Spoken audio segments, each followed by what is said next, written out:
इलामको यो रमणीय दृश्यबाट यहाँहरू सम्पूर्णलाई स्वागत छ। आज नयाँ वर्षको चौथो दिन इलामको कन्याम घुम्ने अवसर जुरेको छ। यहाँ आइसके पछाडि यहाँबाट समय गएको पत्तै हुँदैन, कतिखेर समय जान्छ पत्तै नहुने अवस्था यहाँको सिर्जना हुन्छ। र मेरो फेसबुक मार्फत यहाँहरूले हेरेर साथ दिनुहुनेछ, कमेन्ट गर्नुहुनेछ। हामी यसको रमाइलो पलको अवलोकन गरिरहेका छौँ। यहाँहरूमाझ देखाउनको लागि यो छोटो समयमा यहाँको अवलोकन गर्नेछौँ। यसरी हामीले नेपाली राष्ट्रिय पोसाक लगाएर यो इलामको कन्याम स्थित चिया बगान चाहिँ अवलोकन गर्दै, फोटो खिच्दै, भिडियो बनाउँदै निरन्तर रूपमा अगाडि बढिरह्यौँ। यहाँ उल्लेख्य मात्रामा यो दृश्य अवलोकन गर्न, फोटो खिच्न, भिडियो बनाउन यहाँ दर्शक महानुभावहरू यो भिजिटको लागि जानुभएको थियो। सँगसँगै हामी पनि गयौँ। निरन्तर रूपमा यसको मुख्य उद्देश्य भनेकै यहाँ फोटो खिच्ने र भिडियो बनाउने हो। हामी पनि त्यसैमा सरिक भयौँ, त्यसैमा तल्लीन भयौँ। आफूलाई जस्तो आउँछ त्यस्तै रूपमा म पनि भिडियो बनाउने जमर्को गरिरहेँ। यसरी ननाचेको, भिडियो नबनाएको, तर यस्तो ठाउँमा गइसकेपछि यो आफै पनि अटोमेटिक रूपमा आउने रहेछ। नवीन लम्सालले पनि भिडियो खिच्ने भनेर आग्रह गरे पछाडि मैले एउटा सानो क्लिप लिने प्रयास गरेँ। यसरी भित्रभित्र छिरेर बनाइदिनु भनेर आग्रह गरे बमोजिम मैले भिडियो बनाउने जमर्को गरेँ। र हामी सँगसँगै यो माथि राष्ट्रिय झन्डा राखेको छ, त्यहाँ जानको लागि यसरी सिडी बनाइएको छ। त्यो सिडी चाहिँ पार गर्दै हामी यहाँहरूलाई इलामको वस्तुस्थितिको बारेमा जान्छौँ र त्यहाँ मैले देखाउने जमर्को गरिरहेको छु। फर्केर इलामको वस्तुस्थिति कस्तो छ त्यो पनि देखाउने जमर्को गर्छु। र माथिबाट हेर्दाखेरि इलाम बजार, यो कन्याम क्षेत्र चाहिँ यस्तो देखिने रहेछ। यहाँ जानको लागि चाहिँ यसरी गमलामा फुलहरू राखिएको छ।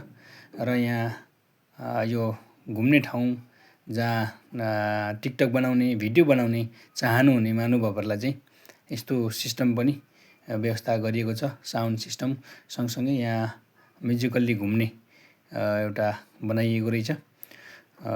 यहाँ घुम्नको लागि, जानको लागि आकर्षक केन्द्र यो पनि एउटा रहेको छ। सँगसँगै यहाँ फोटो खिच्नको लागि कन्याम भनेर एउटा बोर्डमा लेखेर टाँसिएको देखियो।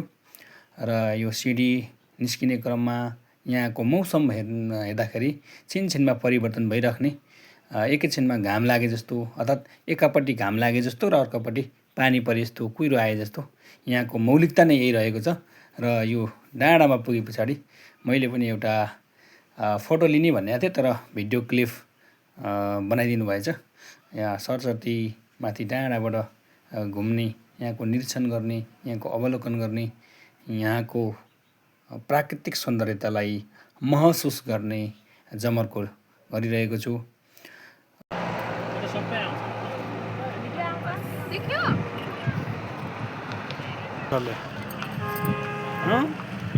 के खेलेको यस्तो?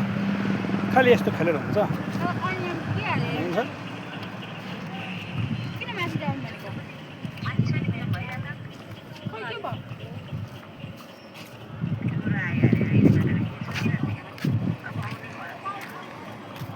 कन्यामको चिया बगानको बीच क्षेत्रबाट यस्तो दृश्य देख्न सकिन्छ। वरिपरि चिया बीचमा केही बस्ने घरहरू, व्यवसाय गर्ने ठाउँहरू देख्न सकिन्छ। यहाँ विभिन्न स्थानबाट फोटो खिच्न, भिडियो बनाउन र दृश्य अवलोकन गर्न मानिसहरू जानुहुन्छ। पक्कै पनि जानै पर्ने, घुम्नै पर्ने ठाउँ यो कन्याम क्षेत्र इलाम जिल्लामा अवस्थित रहेको छ। यहाँबाट पुरै दृश्य अवलोकन यस्तो देख्न सकिन्छ। यहाँनिर चाहिँ फोटो सेसन भइरहेको छ। मैले चाहिँ भिडियो क्लिप लिने जमर्को गरेँ यही बेला। फोटोग्राफर चाहिँ त्यहीँको स्थानीय हुनुहुन्थ्यो। यो जुन ड्रेसअप हामीलाई उपलब्ध गराउनुभयो उहाँले नै फोटो खिचिदिन्छु भनेर चाहिँ भन्नुभएको थियो र उहाँलाई नै फोटो खिच्न लायौँ हामीले।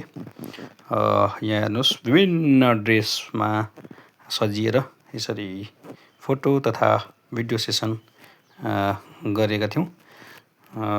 यहाँ उपस्थित हुनुभएका यहाँको दृश्य हेर्नलाई आउनुभएका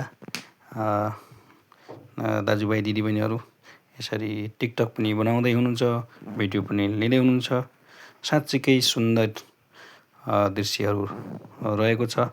यो चिया बगानले पनि यहाँ एकदम आकर्षक बनाएको छ। यहाँ बिचमा घरहरू पनि त्यही अनुसार बनाइएको देख्न सकिन्छ। भिडियो र फोटो सेसन भइरहेको छ।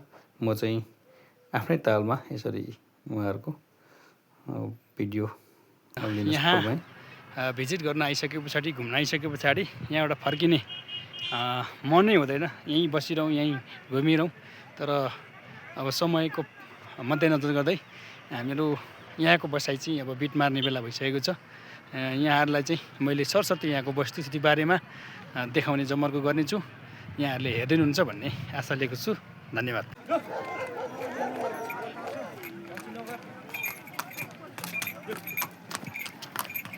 इलामको कन्याम पुगिसके पछाडि यसरी घोडामा सवार हुने, घोडामा फोटो खिच्ने र सम्पूर्ण यो चिया बगान घुम्न सक्ने व्यवस्था पनि रहेको पाइयो।